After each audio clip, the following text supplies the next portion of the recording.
श्री शिवाय नमस्तुभ्यम। दोस्तों, आ गई है इस पावन की अंतिम एकादशी पुत्रदा एकादशी और ये पड़ रही है रविवार के दिन पुत्रदा एकादशी। इस दिन आपको 3 उपाय बताने वाले हैं जो कि 7 बेलपत्री वाला उपाय है, 7 बेलपत्रियों वाला खीर का उपाय है और काले तिल और गुड़ का उपाय आपको बताने वाले हैं। 3 उपाय हैं आसान से जो रविवार के दिन पुत्रदा एकादशी के दिन आपको करने हैं, जो कि आपके पितृ दोष दूर करेंगे, घर में खुशहाली लेकर के आएंगे, धन संबंधी समस्या दूर होगी, परेशानी दूर होगी। इसके साथ संतान संबंधी समस्या है अगर, तो फिर वो समस्या भी आपकी दूर हो जाएगी। आ जाते हैं अपने पहले उपाय पर। अगर दोस्तों आपके घर में कोई धन संबंधी समस्या है या किसी भी तरह की आपको मानसिक तौर पे, शारीरिक तौर पे परेशानी है, कोई मनोकामना है जो पूरी नहीं हो पा रही है और आर्थिक संकट भी बना रहता है घर में, इस तरह की जो समस्या है तो आपको ये उपाय करना है एकादशी तिथि के दिन, रविवार एकादशी के दिन। इसके लिए लेने हैं आपको 7 बेलपत्र। बेलपत्र कहीं से कटे फटे ना हो, पूरे होने चाहिए। दूसरी चीज़ जो है वो है तांबे के लोटे में आपको लेना है 1 लोटा जल। अब आपको क्या करना है, जो आपने 7 बेलपत्र लिए हैं उस बेलपत्र को सातों को उसी तांबे के लोटे में डालना है। पत्ती को नीचे रखना है और सातों डंडियाँ जो होनी हैं वो ऊपर की तरफ रखिएगा। ध्यान दीजिएगा कैसे डालना है, पत्ती नीचे तरफ होनी चाहिए और डंडियाँ ऊपर की तरफ, सातों को डाल दीजिए और ये लेकर के आपको चले जाना है शिव मंदिर में। वहाँ जाके आपके अगर शिव मंदिर है, शिवलिंग है तो नंदी भगवान की फोटो मूर्ति तो ज़रूर होगी। वहाँ पर आपको जो उनका नंदी भगवान का जो पैर उठा हुआ रहता है उस पैर के ऊपर आपको डालना है। वो जो लोटा में आप जल लेकर के आए हैं उस जल को नंदी भगवान के उठे हुए पैर के ऊपर समर्पित करना है। बेलपत्र मत डालिएगा, सिर्फ और सिर्फ जल आपको वहाँ पर डाल देना है। अब जो बेलपत्र है वो निकाल लीजिए और निकाल के आप कहाँ जाएंगे, आ जाएंगे महादेव के शिवलिंग के पास। अब जो पत्ती आप लेकर के आए हैं, आप यहाँ जल चाहें तो आप यहाँ भी जल चढ़ा सकते हैं, नहीं तो उपाय कर रहे हैं अगर इस तरह से तो ऐसे भी कर सकते हैं। जो बेलपत्री आप लेकर के आए हैं एक एक करके आपको शिवलिंग के ऊपर चढ़ा देनी है, बेलपत्री श्री शिवाय नमस्तुभ्यम कहते हुए। अब ध्यान का रखना है, आपको उत्तर दिशा की तरफ मुख करके खड़े कर होना है और डंडी का मुख जब आप बेलपत्र चढ़ाएंगे तो चिकना पार्ट नीचे होना चाहिए। शिवलिंग को जो चिकना पार्ट होता है वो छूना चाहिए, ये ध्यान रखिएगा। और जो डंडी है, डंडी आपकी तरफ होनी चाहिए। इस तरह से चढ़ाना कि बेलपत्र की डंडी का मुख आपकी तरफ हो और बेलपत्र का चिकना साइड शिवलिंग को छूता रहे। इस तरह से एक एक करके सातों बेलपत्र चढ़ा देनी है आपको श्री शिवाय नमस्तुभ्यम कहते हुए। और अंत में आपकी जो भी इच्छा, जो भी परेशानी है, जो भी मनोकामना है उसकी भोले बाबा से विनती करनी है।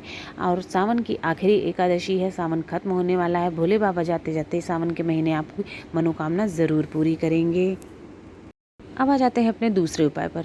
दोस्तों, अगर संतान संबंधी समस्या है, किसी को संतान संबंधी से अगर किसी को संतान हो नहीं रही है या फिर संतान परेशान, जो भी बच्चा है वो परेशान आपको बहुत करता है, बात नहीं सुनता है, कुछ भी मानता नहीं है, बुरी संगत में है, इस तरह से है और कुछ भी आपके अगर परेशानी बनी रहती है, बच्चा परेशान अक्सर रहता है, बीमार रहता है या इस तरह की समस्या जो संतान से संबंधित समस्या से आप परेशान हैं, तो आपको ये उपाय करना चाहिए। इसके लिए लेना होगा आपको क्या, पहले थोड़ा सा 1 कटोरी में घी ले लीजिएगा और थोड़ा सा ही आपको खीर ले लेना है। 1 कटोरी में थोड़ी सी खीर ले लीजिएगा। और क्या सामान चाहिए आपको, गोल बाती का घी का दीपक, क्या चाहिए, घी का दीपक लेना है और गोल बाती का, ये 3 सामान आप ले लीजिएगा और ले करके आपको चले जाना है शिव मंदिर शिवलिंग के पास। ये 3 सामान आप चाहें तो 1 लोटा जल भी ले जा सकते हैं। वहाँ पहुंचकर आपकी जो भी पहले आप पूजा पाठ करना चाहते हैं, बेलपत्र चढ़ाना चाहते हैं, जल चढ़ाना चाहते हैं वो कर दीजिए। जैसे नॉर्मल आपको पूजा करनी है अपनी, वो पूजा कर लीजिए। उसके बाद जो आप घी लेकर के गए हैं तो शिवलिंग के एक तरफ आपको रख देना है घी और दूसरे तरफ आपको रख देना है खीर। भोग लगाना है, एक तरह से आप भगवान को ये प्रसाद की तरह, भोग की तरह चढ़ा रहे हैं। एक तरफ घी, एक तरफ वो रख दीजिए आपका जो आप खीर लेकर के गए हैं। और उसके बाद आपको वहाँ से जो पहले से चढ़ी हुई बेलपत्र है शिवलिंग के ऊपर, बहुत सारी चढ़ी रहती हैं, आप 2 बेलपत्र उठा लीजिएगा, जो टूटी फूटी ना हो, खंडित ना हो। 2 बेलपत्र वहाँ से चढ़ी हुई उठा लीजिए और वही 2 बेलपत्र लेकर के आपको बाहर आ जाना है चौखट के पास। शिव मंदिर की जो चौखट होती है, दरवाज़ा होता है, वहाँ पर आ जाना है। वहाँ पर आपको एक किनारे बैठ जाना है। वहाँ पर फिर आप जो दीपक लेकर के गए हैं वहीं चौखट पर आपको वो दीपक बाहर शिवलिंग के बाहर आपको आके जलाना है और वहीं पर बैठे बैठे एक बेलपत्र आपको खा लेना है।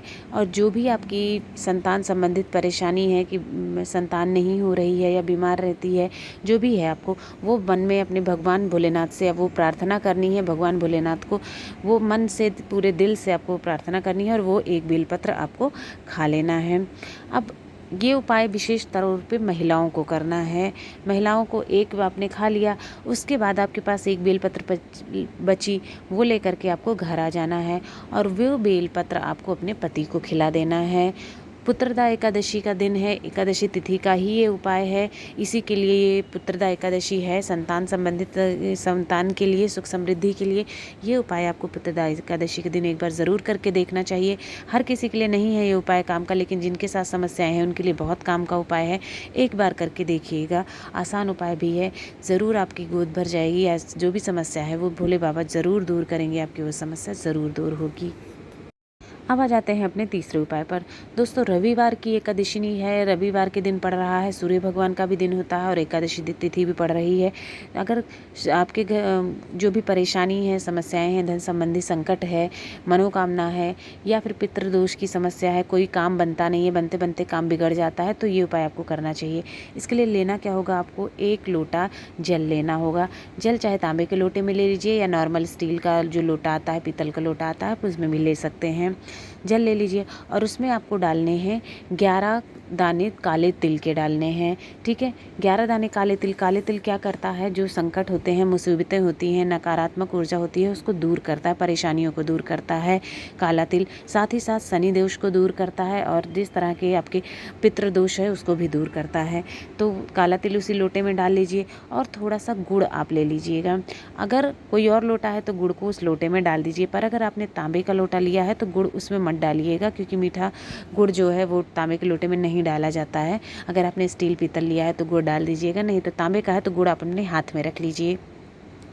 और ये सामान लेकर के आपको सूर्य देव को अर्घ्य देना है, यानी कि 1 लोटा जल में तिल डालना है, आपको गुड़ डालना है, अगर तांबे का है तो हाथ में रखिएगा और ओम सूर्याय नमः कहते हुए आपको सूर्य देव को जल चढ़ा देना है।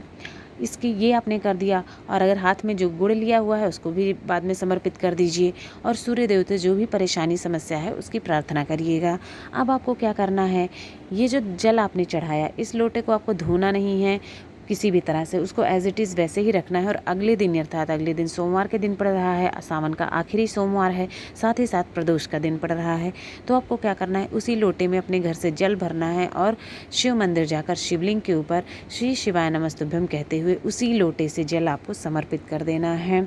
वही लोटा, जो भी परेशानी है, जो भी समस्या है आपकी ज़रूर दूर हो जाएगी।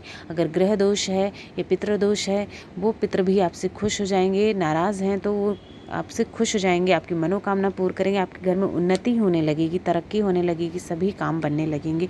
एक बार ये उपाय करके ज़रूर देखिएगा। रविवार के दिन आपको सूर्य देव को अर्घ देना है और उसी लोटे में बिना धुले हुए सोमवार के दिन उसी लोटे से जल चढ़ाना है शिवलिंग। दोस्तों, ये है 3 उपाय। अगर आपको वीडियो पसंद आया हो तो वीडियो को लाइक, शेयर और सब्सक्राइब ज़रूर करें। श्री शिवाय नमस्तुभ्यम। ओम नमः शिवाय। ओम नमो भगवते वासुदेवाय।